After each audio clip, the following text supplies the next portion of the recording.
ഇന്ന് യേശുവും നിക്കോദെമോസുമുള്ള ഡിസ്കഷനാണ്, ഒരു തിയോളജിക്കൽ ഡിസ്കഷൻ. പറയുന്ന കാര്യങ്ങൾ നിക്കോദെമോസിന് പലതും മനസ്സിലാകുന്നില്ല. കാരണം പറയുന്നത് വലിയ ഡീപ്പ് തിയോളജിയാണ്, കുറച്ചും കൂടി എബവ് എർത്താണ്. അപ്പോൾ അദ്ദേഹത്തിന് ഈ പറഞ്ഞ കാര്യങ്ങൾ വ്യക്തമാകാതിരുന്നപ്പോൾ യേശു ചോദിച്ചു, നിങ്ങൾക്കിത് മനസ്സിലാകുന്നില്ലേ? മനസ്സിലാകുന്നില്ല. കാര്യം ഈ ഭൂമിയുടേതായ ഒത്തിരി കാര്യങ്ങളിൽ മനസ്സ് കുരുങ്ങിപ്പോയ മനുഷ്യർക്ക് ഈ ഭൂമിക്ക് മുകളിലുള്ള കാര്യങ്ങൾ മനസ്സിലാകില്ല. അത് നിക്കോദെമോസിൻ്റെ കാര്യത്തിൽ മാത്രമല്ല സംഭവിച്ചത്, ഇപ്പോഴും അങ്ങനെയല്ലേ? ചില മനുഷ്യരൊക്കെ വിളിച്ചിട്ട് ഒത്തിരി സങ്കടം പറയാറുണ്ട്.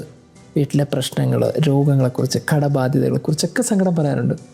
ഈ പറഞ്ഞ് ഒത്തിരി വ്യാകുലപ്പെടുന്ന മനുഷ്യരുടെ പ്രശ്നം എന്താണെന്നറിയോ? അവരെല്ലാം കണക്ട് ചെയ്യുന്നത് ദൈവത്തിലാണ്. ദൈവം കണ്ണടച്ച് കളഞ്ഞു, ദൈവം കേൾക്കുന്നില്ല, ദൈവം എന്നെ ചതിച്ച് കളഞ്ഞു. ഇങ്ങനെ വേദനകളും സങ്കടങ്ങളൊക്കെ ഉണ്ടാകുമ്പോൾ ദൈവത്തിൻ്റെക്ക് പഴിചാരി മനുഷ്യർ വളരെ നന്നായിട്ട് എസ്കേപ്പ് ആവുന്നുണ്ട്. എന്നാൽ ഇവർ ചിരിച്ചൊരു സമയമുണ്ട്, സന്തോഷപ്പെട്ടൊരു സമയമുണ്ട്, ഇവർ ആനന്ദിച്ച് ആഹ്ലാദപ്പെടുന്നൊരു സമയമുണ്ട്. ആ സമയം അവർ ദൈവത്തെ കണക്ട് ചെയ്തില്ല. സങ്കടങ്ങളും ദുരിതങ്ങളും വേദനകളും ഉണ്ടായപ്പോൾ ഒരു ദൈവത്തെ കണക്ട് ചെയ്തു. എല്ലാ കാലത്തുള്ള സങ്കടം ഇതാണ്. മനുഷ്യന് മനസ്സിലാകാത്ത ചില ഏറ്റവും മോശപ്പെട്ട കാര്യങ്ങൾ ദൈവത്തിൻ്റെ തലയിലും മനുഷ്യന് മനസ്സിലാകുന്ന സന്തോഷത്തിൻ്റെ ചില കാര്യങ്ങൾ വരുമ്പോൾ അത് നമ്മുടെ തന്നെ പ്രയത്നത്തിൻ്റെ ഫലമാണെന്നും ചിന്തിക്കുന്ന മനുഷ്യർ എല്ലാ കാലത്തും ഉണ്ട്. ഇന്ന് ഗോസ്പലിൽ കാണുന്നത് അങ്ങനെയാണ്. ചില കാര്യങ്ങളൊന്നും മനസ്സിലാകുന്നില്ല.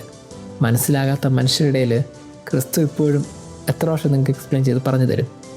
നമ്മൾ സന്തോഷത്തിലും ദുഃഖത്തിലൊക്കെ ദൈവത്തെ മനസ്സിലാക്കാൻ പറ്റണം.